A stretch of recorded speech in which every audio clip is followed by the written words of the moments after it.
Hi എല്ലാ കൂട്ടുകാർക്കും നമസ്കാരം. ഇന്ന് നല്ല ടേസ്റ്റിൽ ഒരു കടലക്കറി ഗരം മസാലയൊക്കെ ഞാൻ ഇതുവരെ ഉണ്ടാക്കിയിട്ടില്ല. ഞാൻ പെരിഞ്ചീരക ചേർത്തലേ ഉണ്ടാക്കിയിട്ടുള്ളൂ. ഗരം മസാല ആക്കിയിട്ട് നല്ല ടേസ്റ്റിൽ ഈസി ആയിട്ടൊരു കടലക്കറി എങ്ങനെ ഉണ്ടാക്കുന്നതെന്നാണ് ഞാൻ കാണിക്കുന്നത്. അപ്പോൾ നിങ്ങൾ ഈ വീഡിയോ കണ്ടിട്ട് ഇഷ്ടമായാൽ വീഡിയോയുടെ താഴെ കമൻറ്റ് ചെയ്യാൻ മറക്കരുത്. അപ്പോൾ നമുക്ക് വീഡിയോ കാണാം.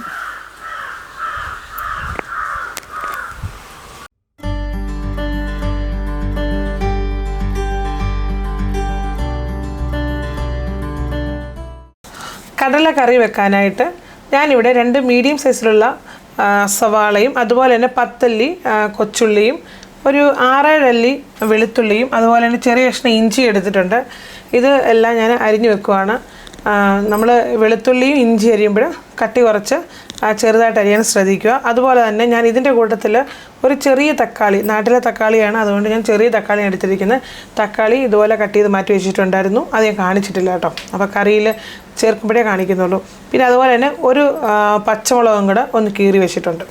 ഞാനിവിടെ ഒരു 1.25 കപ്പ്, അതായത് അളവ് കപ്പിന് 1.25 കപ്പ് കടല നല്ലതുപോലെ കഴുകി വൃത്തിയാക്കിയതാണ് കേട്ടോ. ഇത് ഞാൻ തലേന്ന് രാത്രിയിൽ കുതിർത്ത് വെച്ചതാണ്. അത് ഞാൻ നാട്ടിലെ കടലയാണ്ട് ചിലപ്പം കല്ലൊക്കെ കാണും കേട്ടോ, അതുകൊണ്ട് ഞാൻ നല്ലതുപോലെ ഒന്ന് കഴുകി അരിച്ചെടുത്താണ് കേട്ടോ. ഒരു കുക്കർ കഴുകി അടുപ്പിൽ വെച്ചു. അതിലേക്ക് ലേശം വെളിച്ചെണ്ണ ഒഴിച്ചു കൊടുത്തിട്ടുണ്ട്. വെളിച്ചെണ്ണയോ ഏതെണ്ണയായാലും മതി.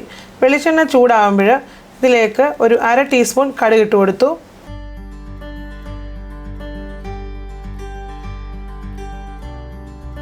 കടുക് ഒന്ന് പൊട്ടുമ്പോൾ ഇതിലേക്ക് കുറച്ച് തേങ്ങാക്കൊത്ത് ഇട്ട് കൊടുക്കാം.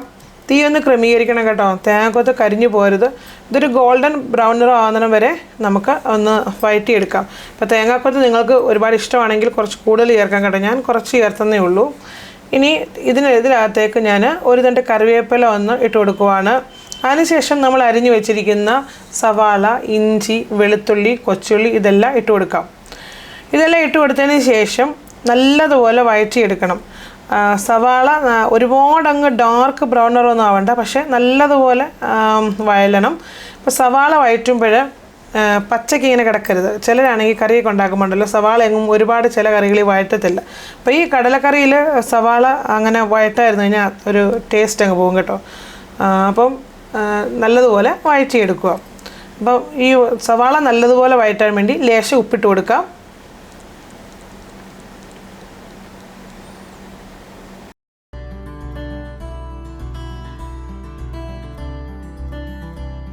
ഇനി ഞാൻ ഇതിലേക്ക് ഒരു ചെറിയ കഷ്ണം കായം ചേർക്കുന്നുണ്ട്. ഞാൻ ഈ കാണിച്ചിരിക്കുന്ന അളവ് കണ്ടോ, ഇത്രയുമേ ചേർക്കാവൂ കേട്ടോ. ഇതിൽ കൂടുതൽ സാമ്പാറിലൊക്കെ ചേർക്കുന്ന പോലെ ചേർക്കരുത്. അപ്പോൾ ഈ ഒരു ചെറിയ കഷ്ണം കായം ഇടുക. കായത്തിൻ്റെ പൊടിയും ചേർക്കാം, പക്ഷേ കായത്തിൻ്റെ കഷ്ണം ഇടുമ്പോഴാണ് ആ ഒരു ടേസ്റ്റ് കൂടുന്നത് കേട്ടോ. ഇപ്പോൾ കായം ചേർക്കുമ്പോൾ എന്ന് ചോദിക്കുന്നവരോട്, ഞങ്ങളുടെ നാട്ടിൽ കടലക്കറി, ഇറച്ചിക്കറിയിലൊക്കെ കായം ചേർക്കാറുണ്ട്, മോരുകറിയിലൊക്കെ നല്ല ടേസ്റ്റാണ്. ഞാൻ അങ്ങനെ ഒരുപാട് വീഡിയോ ഇട്ടിട്ടുണ്ട്. ഒരുപാട് പേര് ഉണ്ടാക്കി നോക്കി നല്ല അഭിപ്രായം പറഞ്ഞ റെസിപ്പിയാണ്. നിങ്ങൾ ഇതൊന്ന് ട്രൈ ചെയ്ത് നോക്കണം കേട്ടോ, നല്ലതാണ്. ഇനി ഇതിലേക്ക് ചെറിയൊരു തക്കാളി ചെറുതായിട്ട് നുറുക്കിയത് ഇട്ട് കൊടുക്കുവാണ്. തക്കാളി ഒന്ന് സോഫ്റ്റ് ആവട്ടെ. അതിനുശേഷം നമുക്ക് തീ ഒന്ന് കുറച്ച് വെക്കാം. തീ ഒന്ന് കുറച്ച് വെച്ചിട്ട് നമുക്കിതിലേക്ക് മസാല ചേർത്ത് കൊടുക്കണം. അപ്പം ഒരു 1/4 ടീസ്പൂൺ മഞ്ഞൾപ്പൊടി, 1.5 ടേബിൾ സ്പൂൺ മല്ലിപ്പൊടി, 1.25 ടേബിൾ സ്പൂൺ കാശ്മീരി മുളക് പൊടി. അപ്പം മുളക് പൊടിയുടെ എരിവ് കൂടുതലാവരുത് കേട്ടോ. കടലയ്ക്കൊക്കെ എന്ന് പറഞ്ഞാൽ ഒരുപാട് എരിവ് കൊള്ളത്തില്ല. അപ്പോൾ 1.25 ടേബിൾ സ്പൂൺ മുളക് പൊടി മതി. ഇനി ഇത് നല്ലതുപോലെ ഒന്ന് വഴറ്റി മുളക് പൊടിയുടെ പച്ചമണമൊക്കെ ഒന്ന് മാറണം. ഈ സമയം തീ വളരെ കുറച്ച് വെച്ചിരിക്കണം കേട്ടോ, ഒരുപാട് കൂടരുത്. ഇനി ഇതിലേക്ക് ഒരു 3/4 ടേബിൾ സ്പൂണോളം ഗരം മസാല ചേർത്ത് കൊടുക്കണം. ഗരം മസാല ഞാൻ വീട്ടിൽ പൊടിച്ച് ഉണ്ടാക്കിയതാണ്. അതിൻ്റെ റെസിപ്പി നമ്മുടെ ചാനലിലുണ്ട് കേട്ടോ, അല്ലെങ്കിൽ ഞാൻ എൻ്റെ ഡിസ്ക്രിപ്ഷൻ ബോക്സിൽ കൊടുക്കാം. പിന്നെ ഇത് ഞാൻ ഇഞ്ചിയും വെളുത്തുള്ളിയൊക്കെ വഴറ്റുന്ന സമയത്ത് ചേർക്കേണ്ടതായിരുന്നു ഈ ഒരു പച്ചമുളക് കേട്ടോ, ഞാൻ മറന്നുപോയി. ഞാനിപ്പോൾ അങ്ങ് ചേർത്തന്നേ ഉള്ളൂ.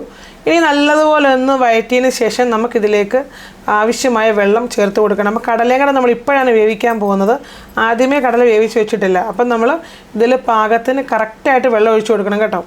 വെന്തതിന് ശേഷം വെള്ളം ചേർക്കുന്നതിൽ നല്ലത് ഇപ്പം കറക്റ്റായിട്ട് വെള്ളം ചേർക്കുന്നതാണ്. അപ്പോൾ വെള്ളവും ചേർത്തിട്ട് പാകത്തിന് ഉപ്പും ചേർത്തതിന് ശേഷം നിങ്ങളിതിലേക്ക് കടല, നമ്മൾ വാരി വെച്ചിരിക്കുന്ന കടലയും കൂടെ ചേർത്ത് കറക്റ്റ് പാകത്തിന് ഇളക്കി നമ്മൾ കുക്കർ അടയ്ക്കാൻ പോവുകയാണ് കേട്ടോ. അപ്പോൾ കുക്കർ അടച്ചതിന് ശേഷം നല്ല ഹൈ ഫ്ലെയിമിൽ വെച്ചോ, കുറച്ച് കഴിഞ്ഞിട്ട് ഫ്ലെയിം ഒന്ന് കുറച്ച് വെച്ചാൽ മതി. നിങ്ങൾ ഒരു 6 വിസിലൊക്കെ ഞാൻ കൊടുക്കാറുണ്ട് കേട്ടോ. അപ്പോൾ 6 വിസിലെങ്കിലും വേണം കടല വേവാൻ. കടല വേവായിരുന്നു കഴിഞ്ഞാൽ കറിക്കൊരു ടേസ്റ്റും കാണത്തില്ല. അപ്പം നിങ്ങളുടെ കുക്കറിൻ്റെ അനുസരിച്ച് നിങ്ങൾക്ക് കുറയ്ക്കുകയും കൂട്ടുകയും ചെയ്യാം വിസിൽ കേട്ടോ.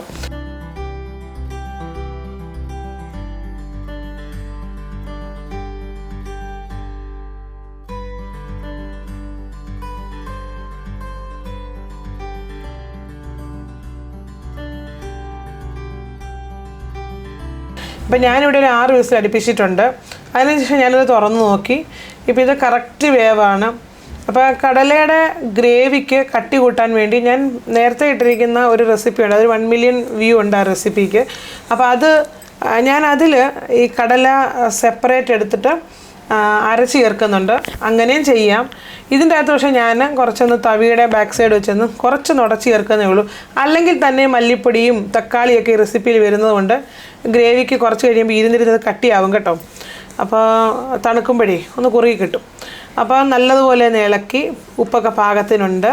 ഇനി ഞാനിതിലേക്ക് ഒരു തണ്ട് കറിവേപ്പിലയും കൂടെ ഒന്ന് മുറിച്ചിടുന്നുണ്ട്. അത്രയേ ഉള്ളൂ. നമ്മുടെ കടലക്കറി ഗരം മസാല ചേർത്ത് നല്ല ടേസ്റ്റിൽ കടലക്കറി തയ്യാറായി കഴിഞ്ഞു. ഇത് നിങ്ങൾക്ക് അപ്പത്തിൻ്റെ കൂടെയും ഇടിയപ്പത്തിൻ്റെ കൂടെയും പുട്ടിൻ്റെ കൂടെയും ഒക്കെ കഴിക്കാം. നല്ല ടേസ്റ്റാണ്. അപ്പം നിങ്ങളൊന്ന് തയ്യാറാക്കി നോക്കണം. നിങ്ങൾക്ക് എന്തെങ്കിലും സംശയം ഉണ്ടെങ്കിൽ വീഡിയോയുടെ താഴെ കമൻറ്റ് ചെയ്ത് ചോദിച്ചാൽ മതി, ഞാൻ പറഞ്ഞു തരുന്നതായിരിക്കും. അപ്പം വീണ്ടും അടുത്ത നല്ല റെസിപ്പിയിൽ കാണുന്നവരെ എല്ലാ കൂട്ടുകാർക്കും നന്ദി, നമസ്കാരം. Thank you.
So fun to spin it. പുട്ടും കടലയും കഴിക്കാൻ നല്ല ടേസ്റ്റാണ്. Yeah, but it was